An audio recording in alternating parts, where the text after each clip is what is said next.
Baik, Assalamualaikum warahmatullahi wabarakatuh. Ya, teman-teman mahasiswa mata kuliah filologi dan juga mata kuliah kodikologi dan filologi yang saya banggakan semuanya. Baik ya, saya akan melanjutkan eh, pembahasan RPS ya setelah UTS ya. Baik, saya lanjutkan pada pertemuan ke-9. Kita akan membicarakan tentang studi skripsi filologi ya. Seperti apa itu? Nah, ini juga akan menggunakan eh, kelompok ya. Jadi bukan tugas individu tetapi tugas kelompok. Nah, di sini silakan saudara bisa mulai mendiskusikannya dengan teman sekelompok ya. Nah, untuk pertemuan kita nanti di sini saudara akan presentasi ya setelah UTS ya. Jadi dipilih dulu ini skripsi filologinya yang di luar UINSA ya, di luar UINSA. Nah, nanti saudara tentukan. Jadi setiap kelas itu harus sama judul skripsinya begitu ya. Nanti kemudian kelompok 1 akan membahas tentang kodikologi, kelompok 2 akan membahas tentang langkah berikutnya ya, tekstologi yang transkripsi ya. Kemudian langkah berikutnya untuk kelompok 3 dan kelompok 4 yaitu langkah kerja terakhir yaitu interpretasi ya. Nah, ini dimulainya akan saya perkenalkan dari pertemuan ke-9 gitu ya. Nah, saya lanjutkan ya di sini supaya cukup masanya 15 menit saja ya. Jadi 10 pertemuan ke-10 adalah kita sudah mulai masuk di langkah kerja penelitian filologi 1. Ya, jadi nanti sampai langkah kerja penelitian filologi 6. Nah, yang satu ini kita akan membicarakan tentang penentuan dan pemahaman objek filologi, gitu ya. Jadi kemampuan dasar apa saja yang harus dimiliki oleh seorang filolog dalam memilih atau menentukan naskah untuk dikaji. Nah, gitu ya. Nanti ini kita akan bicarakan pada pertemuan 10 ya setelah UTS. Pada pertemuan ke-11 ya, kita akan bicarakan langkah kerja berikutnya yaitu studi katalog atau inventarisasi naskah. Yaitu naskah yang saudara pilih, katakan misalnya Serat Rengganis itu tersimpan dalam katalog mana saja, di museum mana saja, di perpustakaan apa saja. Nah, seperti itu ya. Nah, nanti saya akan berikan katalog yang sudah ada online juga ya. Insya Allah seperti itu. Kemudian langkah kerja yang nomor 12 ya, pertemuan ke-12 kita akan bicarakan tentang kodikologi. Nah, di sini nanti teman-teman yang sejarah, kenapa sih kok perkuliahnya ada namanya kodikologi disandingkan dengan nama filologi? Nah, nanti saudara akan menemukan di sini insya Allah ya. Apa bedanya kodikologi dengan tekstologi itu apa, gitu ya. Nah, kemudian pertemuan ke-13 kita akan bicarakan tentang tekstologi yang pertama yaitu bagaimana cara mentranskrip atau mengalih aksarakan. Ya, jadi yang awalnya ini aksaranya katakan carakan hanu coroko begitu ya, saudara harus mulai mengerti bagaimana caranya mengalih aksarakan ke aksara Latin. Karena kita ini pakai aksara Latin. Gitu. Tapi bahasanya masih bahasa Jawa. Nah, itu masih tahapan yang ke-13 ya. Pertemuan ke-14 mulai diterjemahkan. Jadi yang bahasanya masih bahasa Jawa atau bahasa daerah aslinya ya, maka sudah mulai diterjemahkan ke dalam bahasa Indonesia karena kita filolog yang sedang tinggal di Indonesia, kajian filologi Indonesia. Ya. Kalau saudara filolog Belanda berarti ya diterjemahkan menjadi bahasa Belanda. Ya, kalau di Malaysia ya begitu seterusnya ya. Langkah kerja yang ke-15 di pertemuan langkah kerja yang ke-6 di pertemuan ke-15 ya, itu kita mulai membicarakan tentang interpretasi. Jadi artinya apa? Setiap tulisan tidak hanya bisa dimaknai atau dipelajari atau dipahami berdasarkan terjemahannya saja. Sebagaimana Al-Quran, kita harus sampai ke dalamnya, yaitu ke maknanya. Ya, nah, maknanya tadi itu adalah kajian interpretasi.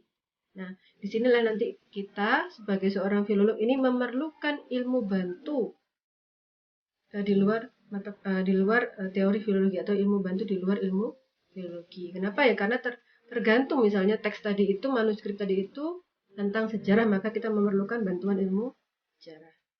Ya, tentang budaya juga kita memerlukan membantu budaya.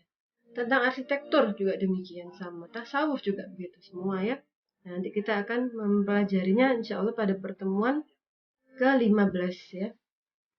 Nah, pertemuan ke-16. Nah, ini kita sudah waktunya UAS ya, ujian akhir semester. Nah, di sini tugasnya adalah take home ya. Jadi dikerjakan di rumah. Tugas kelompok yang tadi saya sampaikan yaitu sudah mulai mengumpulkan video presentasi kelompok pembacaan manuskrip digital ini ya. Nah, nanti ya. Jadi di sini layar ini manuskrip digitalnya yang saya harapkan saudara langsung bisa membaca bergantian dengan anggota kelompoknya. Nanti diunggah di YouTube, baik YouTube Prodi. Kalau tidak ada berarti YouTube masing-masing individu atau kelompok gitu ya. Nanti bisa saling support gitu ya dengan kelompok yang lain ya. Seperti kalau yang mata kuliah filsafat seperti itu ya yang semester lalu ya, yang teman-teman sastra Indonesia seperti itu nanti diunggah di YouTube begitu ya. Baik, kemudian ini untuk referensi ya teman-teman, bisa mulai mencari buku-buku ini. Tidak perlu beli kalau memang tidak ingin beli ya, tapi usahakan ada lah ya. Bisa pinjam ataupun mengunduh ya kalau memang ada ya. Diusahakan ada lah salah satu atau dua. Baik, ini adalah laman ya atau situs terkait manuskrip digital yang akan kita pelajari nanti ya. Nah, ini ya terutama dari Perpusnas dan Dreamsy ini. Nah, nanti yang akan kita pilih salah satu manuskripnya untuk dijadikan tugas kelompok ya sebagai tugas UAS ya. Dan ini harus betul-betul dikerjakan dengan baik ya karena UAS itu nilainya 40%, sangat tinggi ya. Sangat tinggi. Jadi jangan asal-asalan. Mulai dari sekarang silahkan dilakukan dengan teman-temannya. Baik, kita masuk pada maaf.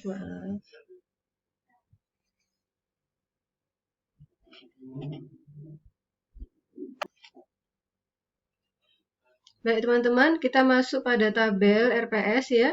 Bisa dilihat ini ya nanti di sini semua sudah ada keterangannya di tabel itu ya. Saya berharap sebelum perkuliahan kodikologi dan filologi atau filologi ini dimulai, malamnya atau satu hari sebelumnya saudara sudah harus tahu. Jadi perkuliahan ini dilaksanakan melalui media apa pembelajarannya ya, media daring apa. Di sini sudah saya sampaikan semua.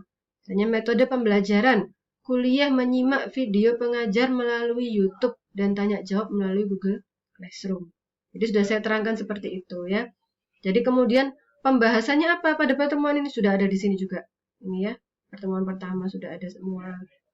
Pengalaman belajarnya seperti apa. Penilaiannya juga sudah nampak semua, sudah terlihat ya. Misalnya bentuk penilaiannya ya. Untuk yang pertemuan pertama ini performance dan keaktifan dalam kelas ya. Nanti saya sampaikan di bawah bahwa performance dan keaktifan dalam kelas itu memiliki poin 10% ya dari penilaian untuk nilai akhir mata kuliah ini gitu ya. Nah, jadi jangan disepelekan 10%. Jadi kalau saya dalam perkuliahan bertatap muka di semester sebelumnya itu selalu siapa yang bertanya dalam perkuliahan saya atau berani membantu menjawab pertanyaan dari mahasiswa itu saya catat. Nah, di situ nanti kalau nilainya kurang dari UTS-nya itu bisa diangkat dari situ. Nah, seperti itu ya. Jadi nanti ada misalnya nilai keaktifannya 1 sampai 2 berapa nilainya. 3 sampai 4 berapa nilainya. Sampai nanti yang di atas 10, nah, itu nanti berapa nilainya. Itu masuk 10%. Jadi jangan disepelekan ya. Oke, pertemuan kedua juga begitu. Silakan disimak. Kita masih pakai YouTube. Nah, di sini juga mengaplikasikan semangat kurikulum belajar Merdeka Belajar ya, yang sudah dibincangkan sebelum kita mulai perkuliahan itu dirapatkan berkali-kali. Maka di sini saya mulai terapkan bahwasannya ketika mahasiswa tidak bisa menyimak secara live ketika ada perkuliahan Google Meet ya, maka saudara bisa menyimaknya dalam YouTube yang saya unggah di YouTube, video yang saya unggah di YouTube. Tetapi itu saudara menjadi seperti hadir dalam perkuliahan saya manakala saudara memberikan resum atau meresum materi yang sudah saya unggah dalam YouTube tersebut. Nah, kemudian dikumpulkan dalam Google Classroom. Artinya di situ lebih lebih merdeka ya saudara, ketika mau belajar itu tidak harus mengikuti Meet saya secara live gitu ya, walaupun itu diutamakan. Tapi kalau memang sangat tidak bisa, maka silahkan disimak dari YouTube. Maka di sini perlu dicek nih, setiap mau mulai perkuliahan ya, dicek dulu ya. Nah, oke, ini nanti saudara bisa apa tuh namanya, perhatikan dengan baik. Nanti kalau ada nilai 30%-nya apa berarti? Berarti di sini akan ada apa tuh namanya, tugas baik individu maupun tugas kelompok yang dikumpulkan pada hari ini. Nah, ini nanti saudara silahkan pelajari ya. Silahkan dibaca, disimak masing-masing untuk RPS-nya. Itu ya, kalau ada yang tidak bisa dipahami, silahkan berikan pertanyaan dalam kolom komentar ya di YouTube ini.